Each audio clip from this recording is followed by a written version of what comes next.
ನಾನು ಡಾಕ್ಟರ್ ವೆಂಕಟರಮಣ ಹೆಗಡೆ, ವೇದ ಆರೋಗ್ಯ ಕೇಂದ್ರ, ನಿಸರ್ಗ ಮನೆ, ಶಿರಸಿ. ಆತ್ಮೀಯ ವೀಕ್ಷಕರಿಗೆ, ಆತ್ಮೀಯ ಸಾಧಕರಿಗೆ ನಮ್ಮ ಯೂಟ್ಯೂಬ್ ಚಾನಲ್ಗೆ ಹೃದಯಪೂರ್ವಕ ಸ್ವಾಗತವನ್ನು ಕೋರ್ತಾ, ಇವತ್ತಿನ ಸಂಚಿಕೆಯಲ್ಲಿ ಹಿಮ್ಮಡಿ ಒಡಕನ್ನ ಕಡಿಮೆ ಮಾಡೋದು ಹೇಗೆ ಅನ್ನೋದನ್ನು ತಿಳ್ಕೊಳ್ಳೋಣ. ಅದಕ್ಕೂ ಪೂರ್ವದಲ್ಲಿ ಕನಕ ನಿಸರ್ಗ ಮನೆ ಕಾಗಿನೆಲೆ, ಇದು ಸುಮಾರು 1 ಎಕರೆ ಸ್ಥಳದಲ್ಲಿ ಅತ್ಯಂತ ಸುಂದರವಾದ ಜಾಗದಲ್ಲಿ, ಕನಕನ ಒಂದು ಕರ್ಮಭೂಮಿಯಲ್ಲಿ, ಕನಕದಾಸರ ಸ್ಥಳದಲ್ಲಿ, ಕನಕ ಇಕೋ ಫ್ರೆಂಡ್ಲಿ ಗಾರ್ಡನ್, ಕಾಗಿನೆಲೆ ಪಾರ್ಕ್ನ ಮಧ್ಯದಲ್ಲಿ ತಲೆ ಎತ್ತಿ ನಿಂತಹ ನಿಸರ್ಗ ಚಿಕಿತ್ಸೆ, ಯೋಗ, ಆಯುರ್ವೇದ ಆಸ್ಪತ್ರೆ.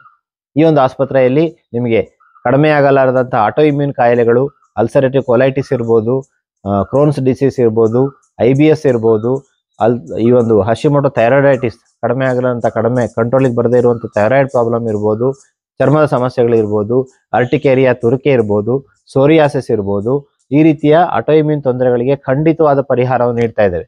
ಸ್ಪೆಷಲಿ ಆಟೋ ಇಮ್ಯೂನ್ ಕಾಯಿಲೆಗಳಿಗೆ ಅತ್ಯಂತ ಉತ್ತಮವಾದ ರಿಸಲ್ಟ್ ಅನ್ನು ನೀಡ್ತಾ ಇದೆ ಕನಕ ನಿಸರ್ಗ ಮನೆ ಕಾಗಿನೆಲೆ. ಈ ಎಲ್ಲ ಸಮಸ್ಯೆಗಳಿದ್ದವರು ಕನಕ ನಿಸರ್ಗ ಮನೆಗೆ ಬರ್ಬೋದು. ಈ ಒಂದು ಕೆಳಗಡೆ ಬರ್ತಾ ಇರುವಂತ ನಂಬರಿಗೆ ಒಂದು ನೀವು ಮಿಸ್ಡ್ ಕಾಲ್ ಕೊಡಿ ಅಥವಾ ಕಾಲ್ ಮಾಡಿ. ಆಗ ನಿಮ್ಗೆ ಕನಕ ನಿಸರ್ಗ ಮನೆ ಒಟ್ಟಿಗೆ ಕನೆಕ್ಟ್ ಆಗತ್ತೆ. ನೀವು ಒಂದು 10 days ಬಂದು ಉಳಿಯಿರಿ, ಖಂಡಿತವಾಗಿ ಉತ್ತಮ ಪ್ರಯೋಜನವನ್ನು ಪಡೆಯಬಹುದು ಅನ್ನುವಂತ ಒಂದು ವಿನಂತಿಯನ್ನು ಮಾಡ್ತಾ, ಹಿಮ್ಮಡಿ ಒಡಕು ಅನೇಕರನ್ನ ಕಾಡ್ತಾ ಇದೆ. ಹಿಮ್ಮಡಿ ಒಡಕನ್ನ ಕಡಿಮೆ ಮಾಡಲಿಕ್ಕೆ ಒಳಗಡೆಯಿಂದ ಸರಿ ಮಾಡ್ಕೊಳ್ಬೇಕು, ಒಳಗಡೆಯಿಂದ ಗುಡ್ ಫ್ಯಾಟ್ ಅನ್ನ ಕೊಡ್ಬೇಕು. ಅತ್ಯಂತ ಉತ್ತಮವಾದ ಗುಡ್ ಫ್ಯಾಟ್ ಹಿಮ್ಮಡಿ ಒಡಕಿಗೆ ಅನ್ನೋದು ವಾಲ್ನಟ್ ಅಥವಾ ಅಕ್ರೂಟ್. ಇದು ನಿಮ್ಗೆ ಇವತ್ತು ಸೂಪರ್ ಮಾರ್ಕೆಟ್ಗಳಲ್ಲಿ ವಿತ್ ಶೆಲ್, ಅಂದ್ರೆ ಹೊರಗಡೆ ಅದರದ್ದು ಕವರ್ ಸಹಿತ ಸಿಗುತ್ತೆ. ಅದನ್ನು ತಂದಿಟ್ಕೊಳ್ಬೇಕು. ಒಂದು ಅರ್ಧ ಕೆಜಿ, 1 kg, 2 kg ಹಾಗೆ ಒಂದು 3 ರಿಂದ 4 ವಾಲ್ನಟ್ ಅನ್ನ, ಆ ಶೆಲ್ಲನ್ನ ಒಂದು ಕಲ್ಲಲ್ಲಿ ಹಿಂಗೆ ಜಸ್ಟ್ ಕಲ್ಲಲ್ಲಿ ಆ ಶೆಲ್ಲನ್ನು ಹೊಡೆದ್ರೆ ಅದು ಒಡೆಯುತ್ತೆ. ಆ ಒಳಗಿರುವಂತ ಫ್ರೆಶ್ ನಟ್ ಅನ್ನ ತಿನ್ಬೇಕು. ಆಗ ಅದು ಆಕ್ಸಿಡೈಸ್ ಆಗಿರೋದಿಲ್ಲ. ಆ ತರ 3 ರಿಂದ 4 ವಾಲ್ನಟ್ ಅನ್ನ ಪ್ರತಿನಿತ್ಯ ಸೇವಿಸ್ತಾ ಬಂದ್ರೆ ಖಂಡಿತವಾಗಿ ಹಿಮ್ಮಡಿ ಒಡಕು ಕಡಿಮೆ ಆಗುತ್ತೆ. ನೋಡಿ, ಆಹಾರದ ಬದಲಾವಣೆ ಹಿಮ್ಮಡಿ ಒಡಕನ್ನ ಕಡಿಮೆ ಮಾಡುತ್ತೆ, ಚರ್ಮದ ಸಮಸ್ಯೆಗಳನ್ನ ಕಡಿಮೆ ಮಾಡುತ್ತೆ, ಉತ್ತಮ ಫ್ಯಾಟ್ ಅನ್ನ ನೀಡುತ್ತೆ. ಹಾಗೇನೆ ಅರಿಶಿಣ ಹಾಗೂ ನಿಂಬೆ ರಸವನ್ನ ಸೇರಿಸಿಕೊಂಡು ಪ್ರತಿನಿತ್ಯ ಕಾಲಿಗೆ ಹಚ್ಚಿ ಒಂದು 15-20 ನಿಮಿಷ ನಂತರ ತೊಳೆಯೋದ್ರಿಂದಾಗಿ ಹಿಮ್ಮಡಿ ಒಡಕು ಕಡಿಮೆ ಆಗಲಿಕ್ಕೆ ತುಂಬಾನೇ ಸಹಾಯ ಆಗುತ್ತೆ. ರಾತ್ರಿ ಮಲಗುವ ಪೂರ್ವದಲ್ಲಿ ಒಳ್ಳೆ ನಿದ್ದೆಗೂ ಅನುಕೂಲ, ಜೊತೆಗೆ ತಲೆನೋವು ಕಡಿಮೆ ಆಗುತ್ತೆ, ಹಿಮ್ಮಡಿ ಒಡಕು ಕಡಿಮೆ ಆಗುತ್ತೆ. ಕಾಲನ್ನು ಚೆನ್ನಾಗಿ ತೊಳೆದು, ಮತ್ತೆ ಮಣ್ಣಿನ ನೆಲದ ಮೇಲೆ ಅಥವಾ ಎಲ್ಲೂ ಓಡಾಡ್ದೇನೆ ಕಾಲನ್ನು ಚೆನ್ನಾಗಿ ತೊಳೆದು, ಅರ್ಧ ಬಕೆಟ್ ಬಿಸಿ ನೀರಿಗೆ ಎಪ್ಸಮ್ ಸಾಲ್ಟ್ ಅಂತ, ಮೆಗ್ನೀಷಿಯಂ ಸಲ್ಫೇಟ್ ಅಂತ ನಾವು ನಿಮಗೆ ಕಳಿಸ್ಕೊಡ್ತೇವೆ. ನಿಮಗೆ ಮೆಡಿಕಲ್ ಶಾಪಲ್ಲೂ ಸಿಗುತ್ತೆ.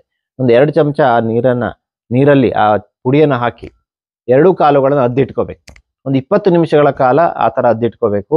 ಆಮೇಲೆ ಕಾಲುಗಳನ್ನ ಮೇಲೆ ತೆಗೆದು ಒಂದು ಒಣ ಟವೆಲಲ್ಲಿ ಚೆನ್ನಾಗಿ ಒರೆಸಿ, ಅಲೋವೆರಾ ಜೆಲ್ ಬರುತ್ತಲ್ಲ, ಫ್ರೆಶ್ ಅಲೋವೆರಾ ಸಿಕ್ಕಿರೋ ಒಳ್ಳೇದು, ಇಲ್ಲದ್ರೆ ಅಲೋವೆರಾ ಜೆಲ್ ನೀವು ಪರ್ಚೇಸ್ ಮಾಡ್ಬೋದು.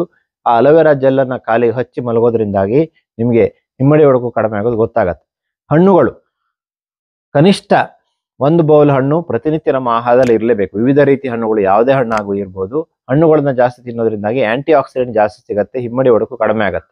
ಹಾಗೇನೆ ಸಲಾಡ್ಸ್, ಹಸಿ ತರಕಾರಿ ಸಲಾಡ್ ಅಂದ್ರೆ ಕಟ್ ಮಾಡೋಂಥ ಸೌತೆಕಾಯಿ, ಕ್ಯಾರೆಟ್ ಅಷ್ಟೇ ತಿನ್ನೋದಲ್ಲ, ಅದಕ್ಕೆ ತೆಂಗಿನಕಾಯಿ ತುರಿಯನ್ನು ಹಾಕೊಂಡು ಚಂದ ಮಾಡಿ ಕಟ್ ಮಾಡಿ, ಅದಕ್ಕೆ ಸ್ವಲ್ಪ ಆಲಿವ್ ಎಣ್ಣೆಯನ್ನ, ಎಕ್ಸ್ಟ್ರಾ ವರ್ಜಿನ್ ಆಲಿವ್ ಎಣ್ಣೆನ ಅಥವಾ Virgin coconut oil, alpha natural ಇದೆ, ಅದನ್ನು ಹಾಕೊಂಡು ರುಚಿಕರ ಮಾಡಿಕೊಂಡು ಸ್ವಲ್ಪ ಪೆಪ್ಪರು, ಸ್ವಲ್ಪ ಉಪ್ಪನ್ನು ಹಾಕೊಂಡು ಅದನ್ನು ತಿನ್ನುವಂಥದ್ದು. ಸೊ ಈ ರೀತಿ ಹಸಿ ತರಕಾರಿ ಸಲಾಡ್ ನಮ್ಮ ಆಹಾರದಲ್ಲಿ ಕಂಪಲ್ಸರಿ ಮಾಡೋದ್ರಿಂದಾಗಿ ಹಿಮ್ಮಡಿ ಒಡಕು ಕಡಿಮೆ ಆಗ್ಲಿಕ್ಕೆ ಸಹಾಯ ಆಗುತ್ತೆ. ಸೊ ಹೊರಗಡೆಯಿಂದ ನೀವು ಎಷ್ಟು ಮಾಡಿದ್ರೂ ಅಷ್ಟೆಲ್ಲ ಪ್ರಯೋಜನ ಆಗೋದಿಲ್ಲ. ಒಳಗಡೆಯಿಂದ ಜಾಸ್ತಿ ನೀರು ಕುಡಿಯುವಂಥದ್ದು, ಹಣ್ಣುಗಳನ್ನು ಸೇವಿಸುವುದು, ನಟ್ಸ್ ಅನ್ನು ಸೇವಿಸೋದು, ಬೀಜಗಳನ್ನ, ಕುಂಬಳಕಾಯಿ ಬೀಜ, ಈ ಒಂದು ಸನ್ಫ್ಲವರ್ ಸೀಡ್ಸು, ಸೂರ್ಯಕಾಂತಿ ಬೀಜ, ಕರ್ಬೂಜದ ಬೀಜಗಳನ್ನು ದಿನ 2-3 ಚಮಚ ತಿನ್ನುವಂತಹ ಒಂದು ಅಭ್ಯಾಸವನ್ನು ಮಾಡಿಕೊಂಡ್ರೆ ಚರ್ಮದ ಆರೋಗ್ಯ, ಕೂದಲಿನ ಆರೋಗ್ಯ ಇಂಪ್ರೂವ್ ಆಗುತ್ತೆ. ತನ್ಮೂಲಕ ಹಿಮ್ಮಡಿ ಒಡಕು ಕಡಿಮೆ ಆಗುತ್ತೆ. ಹೀಗೆ ಆಹಾರದ ಬದಲಾವಣೆಯನ್ನ ಮಾಡಿ ನಾವು ಈ ಒಂದು ಹಿಮ್ಮಡಿ ಒಡಕನ್ನ ಕಡಿಮೆ ಮಾಡ್ಕೊಳ್ಳಿಕ್ಕೆ ಪ್ರಯತ್ನ ಮಾಡಬೇಕೆ ಹೊರತು ಬರೇ ಹೊರಗಡೆಯಿಂದ ಯಾವುದೇ ಕ್ರೀಮ್ ನೀವು ಎಷ್ಟು ಹಚ್ಚಿದ್ರು ಕೂಡ ಕಡಿಮೆ ಆಗೋದಿಲ್ಲ. ಹಾಗಾಗಿ 2ರ ಕಾಂಬಿನೇಷನ್ ಬಹಳ ಮುಖ್ಯ. ಹಾಗಾಗಿ ಹಿಮ್ಮಡಿ ಒಡಕನ್ನ ಕಡಿಮೆ ಮಾಡ್ಕೊಳ್ಬಹುದು. ಹಾಗೇನೆ ಆಟೋ ಇಮ್ಯೂನ್ ಕಾಯಿಲೆ, ಕಷ್ಟಕರವಾದಂಥ ತೊಂದರೆ, ಸೋರಿಯಾಸಿಸ್, ಈ ರೀತಿಯ ಕಾಯಿಲೆಗಳಿಗೆ ನಮ್ಮ ಕನಕ ನಿಸರ್ಗ ಮನೆ ರೆಡಿ ಇದೆ. ಸೊ ಕೆಳಗಡೆ ಬರ್ತಾ ಇರುವಂತ ನಂಬರ್ಗೆ ಕರೆ ಮಾಡಿ ಕನಕ ನಿಸರ್ಗ ಮನೆಗೆ ಬನ್ನಿ, ಚಿಕಿತ್ಸೆಯನ್ನು ಪಡೆಯಿರಿ ಅನ್ನುವಂಥ ವಿನಂತಿಯನ್ನು ಮಾಡ್ತಾ ಎಲ್ಲರಿಗೂ ನಮಸ್ಕಾರ.